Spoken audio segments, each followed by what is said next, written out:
Welcome to our deep dive. I'm so glad you're joining us today because the journey we are about to take goes to the very core of how our modern world was built. Yeah, it really does. We're looking at an incredible stack of source material today. We have a very lively history video transcript and a deeply comprehensive history textbook chapter, and both of them are detailing the Industrial Revolution. Right, and our mission for you today is pretty simple. We want to shortcut you to being deeply informed about this massive shift in human history. Exactly. We are not just going to, rattle off a list of dates and old machines. We're going to explore what is arguably the most profound transformation in human life since the dawn of agriculture. It's that definitive moment when the goods we use went from being painstakingly made by hand to being mass-produced by machine. Which completely rewired global power dynamics. Permanently altered the environment. And just transformed daily life for every single person on the planet. Okay, let's unpack this. Setting the stage here, we're looking at a world that for thousands of years had been primarily agrarian. Right, people farmed. They made things at home, the pace of life was dictated by the sun and the seasons, and then everything changes. But it doesn't just change everywhere all at once. No, it specifically kicks off in Great Britain around 1750. And that is the crucial starting point. It didn't happen globally simultaneously, and it required a very specific set of circumstances to ignite. A perfect storm, basically. Essentially, yes. Britain experienced a perfect storm of geographical luck and societal structure that made it the absolute epicenter of this revolution. The sources break this down into about 7 key factors. The geographic luck part is really vivid in the sources. Britain being an island meant it was packed with navigable waterways. Rivers and eventually these really extensive canal systems. Right, so they could transport manufactured goods to various markets incredibly fast and cheap. One of our sources even jokes about a fake quote from King George II saying you couldn't do anything in England without running into water. It's true, though. And plus, under the ground, they had what the video source literally refers to as metric buttloads of coal and iron. Metric buttload. That's the technical term. Obviously. But all that coal and iron wouldn't mean much if they didn't have materials to actually process, right? Yep. Or a market to sell to. Exactly. Ah. And that is where their massive maritime empire comes into play. They had access to prodigious amounts of raw materials from foreign lands that they simply did not possess on their tiny island. Like pulling timber in massive quantities from their North American colonies. And extracting raw cotton from their holdings in India. Which brings up a really critical point from the sources regarding where the money actually came from to build all these massive new factories. The startup capital. Right. The textbook points out that Britain had a massive accumulation of wealth, and a significant portion of this capital was generated from the Atlantic slave trade. And just to be explicitly clear to you listening, we aren't taking a stance on the politics of this historical framing. We are simply reporting the assertions laid out in the textbook chapter we're using. It argues that this wealth created a class of wealthy individuals with excess capital. They were essentially the first capitalists looking for new, profitable businesses to invest their money in. And from a purely macroeconomic perspective, that concentration of wealth provided the necessary startup capital for industrialization. And to protect those massive investments, Britain offered really unique legal protections. Oh, right, the private property laws. Exactly.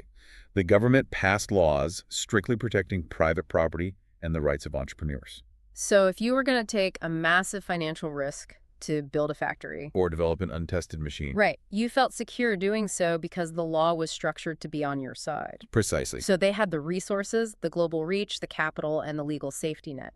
But you still need a massive workforce to operate those factories, and you have to be able to feed them. What's fascinating here is how all of this coincided with an agricultural revolution. Okay, break that down. Just prior to the Industrial Revolution, Britain fundamentally changed its farming efficiency.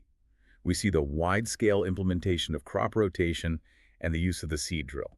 And you combine that with the new crops from the Americas. Yes, specifically the highly caloric potato. It completely disrupted centuries of agrarian stability. The diet of the rural poor diversified, and the British life expectancy actually jumped from 37 years to 41 years. Wow. which sounds small to us today, but that's a massive demographic shift. It is. And that caloric surplus directly shifted the labor markets. You have a booming population, but because farming was becoming mechanized and much more efficient, farms actually needed fewer human workers. Right, though we shouldn't romanticize it as a smooth transition. No, definitely not. That provided cheap labor because it was essentially a desperate population forced out of their ancestral farmlands. This massive rural to urban migration. Exactly. It provided the exact fuel these new industrial hubs were starving for, which was human labor. It really is a perfect storm. We have the people, the money, the coal, and the safety to build. Which brings us to the actual aha moment of how the fundamental nature of work changed. The factory system. The factory system and the division of labor. Because before this, if you wanted a plate, a skilled artisan made that plate from start to finish. It was slow and expensive. Josiah Wedgwood is a brilliant example from our textbook source to illustrate this shift. Yeah, Wedgwood. Today, that name is associated with very expensive, high-end china. Right. But in the 1750s, his genius was in figuring out how to make high-quality porcelain cheap enough for everyday people. Because the middle class was starting to drink tea and coffee. And they wanted porcelain cups because traditional pewter or wooden cups completely ruined the flavor of the hot drinks. But handmade royal porcelain was totally out of reach. So Wedgwood completely changes the manufacturing process. He stops having one artisan make a cup from start to finish. He breaks the process down into simple, repetitive tasks. One person unloads the clay, another mixes it, Another presses it, another dips it in glaze. another puts the handle on. To illustrate just how revolutionary this concept was, our source highlights Adam Smith's famous example of the pin factory. Oh, from The Wealth of Nations. Yes, from 1776. Smith noted that one untrained person trying to make a metal pin from scratch, drawing the wire, cutting it, sharpening it, putting the head on, could maybe make 20 pins in a single day. 20 pins. But if you take 10 people and divide that work into 18 distinct separate steps, those 10 people aren't just making 200 pins. Right. They could produce upwards of 48,000 pins in a single day. It is an astronomical increase in productivity, but I can't even imagine the mind-numbing burnout of being the guy whose only job is to sharpen pinheads for 16 hours a day. 6 days a week. Yeah. The trade-off for this efficiency is that the workers no longer need a specialized craft.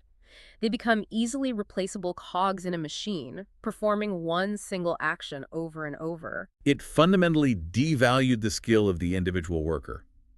But from the business side, it set the stage perfectly for machines to take over those simple, repetitive tasks. Here's where it gets really interesting, because once this mindset takes hold, we see an absolute explosion of technological inventions. Where one invention essentially demands the creation of another. Let's look at textiles. The demand for cotton cloth was soaring globally, but spinning thread by hand was the bottleneck. Right. So in the 1760s, the spinning jenny is introduced, which spins multiple threads at once.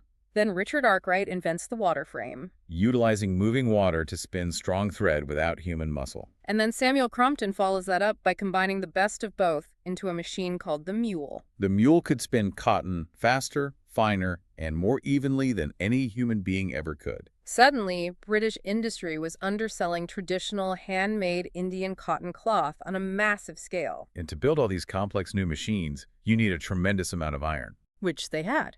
But the sources note that traditional iron smelting relied on charcoal, and Britain was rapidly depleting its forests. Then Abraham Darby steps in and uses coke to smelt iron, which totally disrupted the market. Because Britain had mountains of coal.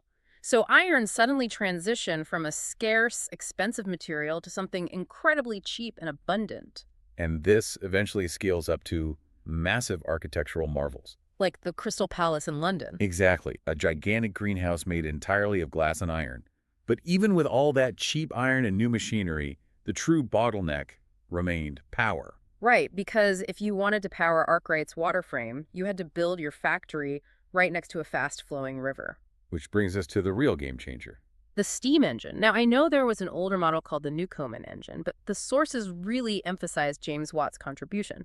What exactly did Watt do that made such a massive difference? Well, the Newcomen engine was wildly inefficient. It wasted a ton of fuel because its cylinder was constantly being heated and cooled. Oh, so they just used it for pumping water out of coal mines? Mostly, yeah. But Watt realized the fundamental flaw and added a separate condenser. A separate condenser. It seems like a simple mechanical tweak, but it translated burning coal into highly efficient, continuous mechanical energy.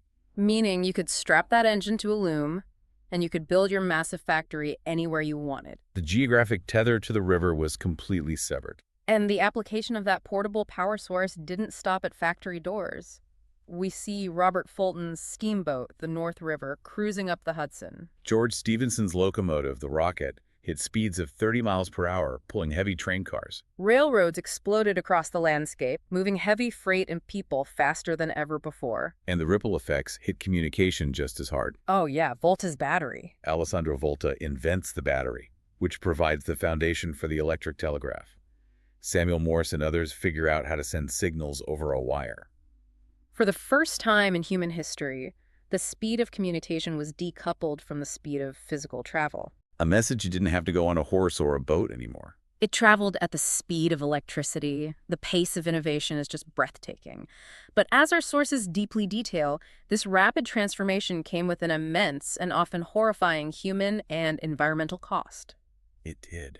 Let's talk about these new industrial cities. Manchester is the prime example in the text. Exploding from a town of 20,000 people to a sprawling metropolis of 400,000. And the infrastructure simply could not handle that influx. Developers built housing as cheaply as possible. We are talking about unpaved streets, Yeah. non-existent drainage, and houses built back-to-back with zero ventilation. The environmental degradation described in the sources is absolute horror. People were throwing sewage and trash right out the window. The air pollution from burning coal literally blocked out the sun. The River Irwell in Manchester was described by one observer not as a river, but as a flood of liquid manure. And because of the lack of sunlight from the coal smog, a bone disease called rickets became endemic. Plus, steamships were bringing new diseases like cholera, which swept through these cramped, unventilated cellars. It was so bad that an American visiting Manchester at the time wrote, "Every day that I live, I thank heaven that I am not a poor man with a family in England."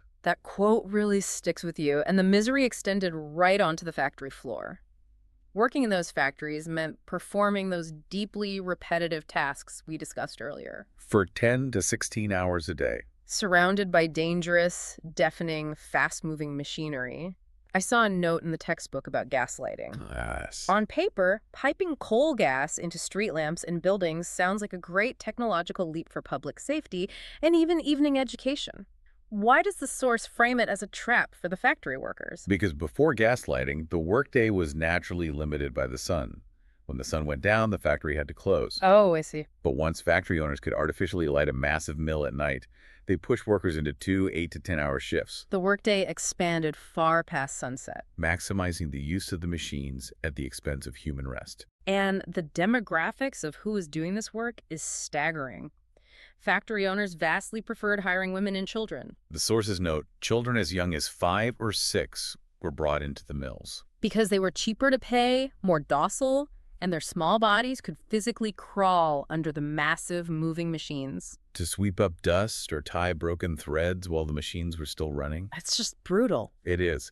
And if we connect this to the bigger picture, the global demand for resources to feed these factories had massive human repercussions far beyond Britain's shores. The British cotton boom required immense amounts of raw cotton for those new spinning mules and power looms, And at the same time in the United States, Eli Whitney invents the cotton gin. making it highly economical to separate cotton fiber from the seeds. According to our textbook source, that insatiable demand from the British textile mills, combined with the efficiency of the cotton gin, directly drove the expansion of the plantation system in the American South. The text notes that as the Cotton Kingdom expanded to meet this industrial demand, the enslaved population in the United States skyrocketed, reaching 3.2 million by 1850. It's a massive shift. And again, just as with our earlier mention of the Atlantic slave trade, we are imparting the content provided in these sources impartially. We're not taking a political stance on this viewpoint, merely conveying the textbook's argument that this immense expansion of slavery was a direct, integrated part of the Industrial Revolution's global economic web. It was a deeply interconnected global system that was completely and violently disrupting the existing social order everywhere it touched. So what does this all mean? When you have this much rapid technological change, this much wealth being created for a select few, and this much profound suffering for the working class, It inevitably changes how people think. The ideological fallout seems just as massive as the technological one. It absolutely was. The Industrial Revolution created entirely new belief systems and redefined social classes. For instance, the newly rich industrialists, the factory owners and investors, became a powerful new middle class. And with their rise, the sources detail the creation of the cult of domesticity. Right, because prior to this, women in merchant or farming families were heavily involved in the day-to-day business. They work alongside the men. But this new middle-class ideology argued that women should be entirely removed from the business and economic world. To focus solely on the private sphere. Raising children, maintaining a moral home, and managing servants. But there was significant intellectual pushback against this rigid new structure. The sources highlight Mary Wollstonecraft, who published The Vindication of the Rights of Woman in 1792. She was directly reacting to these shifting gender roles. Arguing fiercely that women were not naturally inferior to men, but only appeared so because they lacked access to education. She demanded that women be granted equal fundamental rights and educational opportunities, pushing back against their relegation strictly to the domestic sphere. There was also a massive philosophical battle over the economy itself. On one side, you have Adam Smith arguing for laissez-faire capitalism. The idea that the free market, guided by an invisible hand, would benefit everyone if the government just stayed out of it entirely. And that philosophy sounded fantastic to the business owners who were amassing unprecedented fortunes. The glaring issue was that the workers living in the cholera-ridden slums of Manchester weren't seeing those invisible hand benefits. Not at all. Yet, other prominent economic thinkers of the time, like Thomas Malthus and David Ricardo, essentially formulated theories that blamed the workers for their own poverty. I found their arguments in the text really striking. How exactly did they justify the poverty of the working class during a period of such massive economic growth? Well, Malthus looked at that population boom we discussed earlier and argued that population growth would always eventually outstrip the food supply. So he claimed that poverty and starvation were natural checks on the population. Not flaws in the capitalist system exactly. And Ricardo followed up with his iron law of wages, Arguing that paying workers a comfortable living wage was actually detrimental because it would just encourage them to have more children, which would increase the labor supply, eventually driving wages right back down to starvation levels. The collective solution was essentially for the working class to delay marriage and practice strict self-restraint. I can imagine how well a lecture on self-restraint went over, with people starving in unpaved streets while working 16-hour shifts. Unsurprisingly, the working class fought back. When times got hard, or when new machines explicitly threatened their livelihoods, they organized. The sources mention the handloom weavers, often associated with the Luddite movement. They didn't just passively accept being put out of business by power looms. They rioted, they went on strike, and in many cases, they broke into the factories and physically smashed the machines. And it wasn't just a blind hatred of technology. No, it was a targeted, desperate strike against a system they felt was violently exploiting them and destroying their traditional way of life. It was a period of intense systemic conflict. The old agrarian world was being torn down, and a highly mechanized, profit-driven new one was being aggressively built. Often directly at the expense of the poorest and most vulnerable members of society. And that brings us right back to you listening to this today. It is so easy to think of the Industrial Revolution as just a dusty chapter in a history book. A collection of old spinning jennies and steam engines. But every single time you flip a light switch, every time you check the time on your smartphone, every time you put on a factory-made shirt or order something online with next-day shipping, you are living inside the blueprint that was drawn up by people like Josiah Wedgwood and James Watt. You are navigating a world built by the sweat and sacrifice of millions of unknown, unnamed factory workers. What we've seen today is that this wasn't just a shift in the tools we use. It was a total and absolute rewiring of human society, our environment, and our daily lives. This raises an important question, especially when we look at our own era. Our sources point out that in world history, previous periods of technological growth eventually faltered and slowed down. Right. But the Industrial Revolution accelerated, largely because it tapped into the seemingly inexhaustible power of fossil fuels. And today, we stand on the brink of moving away from those very same fossil fuels. At the exact same time, we are facing a massive new wave of mechanization, not with physical power looms, but with artificial intelligence. As we navigate this current shift, are we at the beginning of a completely new revolution? And if we are, will this new shift rewrite our social fabric, our economic realities, and our living conditions just as drastically as the steam engine and the factory system did 2.5 centuries ago? That is a phenomenal thought to leave on. Thank you so much for joining us for this deep dive into the Industrial Revolution. We hope it helped you connect the dots between the massive shifts of the past and the fast-paced world you live in today. Until next time, keep exploring.